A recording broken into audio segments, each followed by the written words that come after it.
ದುರಾಸೆಯ ನಾಯಿ. ಕತೆ ಕೇಳೋಣ ಬನ್ನಿ. ಒಂದು ಊರಲ್ಲಿ ಒಂದು ನಾಯಿ ಇತ್ತು. ಅದು ತುಂಬಾ ಹಸಿವಿನಿಂದ ಬಳಲುತ್ತಿತ್ತು.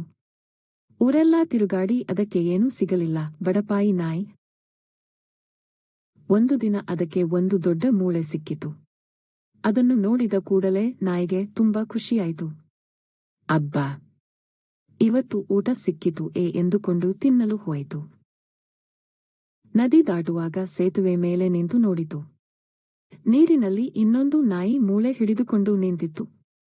ಅಯ್ಯೋ, ಅದರ ಮೂಳೆ ನನ್ನ ಮೂಳೆಗಿಂತ ದೊಡ್ಡದಾಗಿದೆ ಎಂದುಕೊಂಡಿತು. ಆ ನಾಯಿಯ ಮೂಳೆಯನ್ನು ಕಸಿದುಕೊಳ್ಳಬೇಕೆಂದು ನಾಯಿಗೆ ಆಸೆ ಆಯಿತು. ದುರಾಸೆ ಹೆಚ್ಚಾಗಿ ಗಟ್ಟಿಯಾಗಿ ಬೊಗಳಿತು. ಬೊಗಳಿದ ತಕ್ಷಣ ಬಾಯಲ್ಲಿದ್ದ ಮೂಳೆ ಕೆಳಗೆ ಬಿತ್ತು. ನೀರಿಗೆ ಬಿದ್ದು ಕೊಚ್ಚಿಕೊಂಡು ಹೋಯಿತು. ದುರಾಸೆ ಪಟ್ಟಿದ್ದಕ್ಕೆ ತನ್ನ ಮೂಳೆಯನ್ನು ಕಳೆದುಕೊಂಡಿತು. ನಾಯಿಗೆ ತುಂಬಾ ಬೇಜಾರಾಯಿತು. ದುರಾಸೆ ಪಟ್ಟರೆ ತೊಂದರೆ ಎಂದು ತಿಳಿದುಕೊಂಡಿತು. ದುರಾಸೆ ಪಡಬಾರದು. ನಮ್ಮ ಹತ್ತಿರ ಇರುವುದರಲ್ಲೇ ಸಂತೋಷವಾಗಿರಬೇಕು. ದುರಾಸೆ ಪಟ್ಟರೆ ನಮಗೂ ತೊಂದರೆ ಆಗುತ್ತದೆ. ಈ ಕತೆ ನಿಮಗೆ ಇಷ್ಟ ಆಯ್ತಾ?